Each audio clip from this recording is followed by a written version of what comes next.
నమస్తే, welcome to BRK. నేను రమ్య. అప్పుడు గ్లామర్ క్వీన్ ఆఫర్లు లేక అడ్డదారులు తొక్కింది. కట్ చేస్తే ఇప్పుడు ఇలా ఒకప్పుడు ఏ సినిమాలలో చూసినా ఆమె కనిపించేది. తన గ్లామర్తో కుర్రాళ్లను చెమటలు పట్టించేది. ఆ తర్వాత పలువురి చేతులలో మోసపోయింది. ఏదోలా కష్టపడి సీరియల్స్లలో వేషాలు సంపాదించుకుంది. వచ్చే డబ్బు చాలక అడ్డదారులు తొక్కింది. వ్యభిచారం చేస్తూ చెన్నైలో రెడ్ హ్యాండెడ్గా దొరికిపోయింది.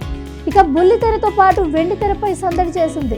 అనేక చిత్రాలలో కీలక పాత్రలు పోషించి తనదైన నటనతో పేరు తెచ్చుకుంది. గ్లామర్ రోల్స్కు పెట్టింది పేరు. సినిమాలలో ఎక్కువగా వ్యాంప్ క్యారెక్టర్లో చేసి ప్రేక్షకులను అలరిస్తూ ఉండేది. ఆమె అందానికి కుర్రాలు ఫిదా అయ్యారు. ఎన్నో సూపర్ హిట్ సినిమాలలో నటించడమే కాదు, స్టార్ హీరోలతోనూ కలిసి పనిచేసింది ఆమె. కట్ చేస్తే వ్యభిచారం చేస్తూ చెన్నైలో రెడ్ హ్యాండెడ్గా పెట్టుబడింది. దాంతో సినిమాలకు పూర్తిగా దూరం అయ్యింది. ఇంతకు ఆమె ఎవరో తెలుసా?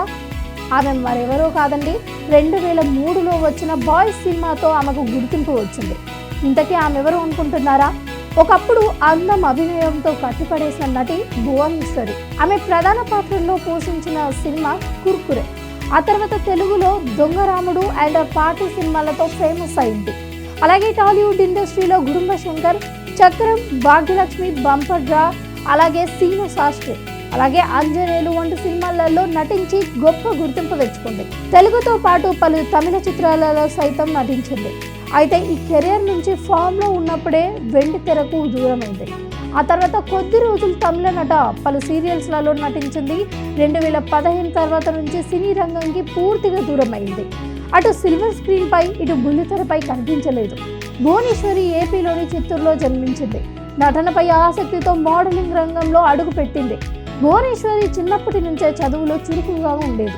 కానీ సినిమాలలో నటించాలి అని కలలు కంటూ ఉండేది. దీంతో కాలేజీ రోజుల్లోనే సినిమా రంగంలో ట్రై చేయాలి అని ఫ్రెండ్స్ సలహాలు ఇవ్వడంతో మోడలింగ్ రంగంలోకి అడుగుపెట్టింది. 21 ఏళ్ల వయసులోనే చెన్నై వెళ్ళిన ఆమె సినిమాలలో అవకాశాల కోసం ట్రై చేసింది. కానీ ఆమెకు సాయం చేసే వాళ్ళకంటే ఎక్కువగా మోసం చేసే వాళ్ళే తగిలారు. పలువురి చేతులలో మోసపోయింది. సినిమాలలో చిన్న చిన్న అవకాశాలు అందుకుంది. ఆ తర్వాత వ్యభిచారం చేస్తూ చెన్నైలో రెడ్ హ్యాండెడ్గా పట్టుబడింది. చాలా కాలం పాటు సినిమాలకు దూరంగా ఉన్న ఆమె ఆ మధ్య తిరుమలకు వచ్చింది. దీంతో ఆమె ఫోటోలు ఇప్పుడు నెట్టింట వైరల్గా మారాయి. ఇప్పుడు మరోసారి ఆమె ఫోటోలు నెట్టింట చక్కర్లు కొడుతున్నాయి. కొంతమంది ఆమె ఏమైపోయిందా అని ఆరా తీస్తున్నారు.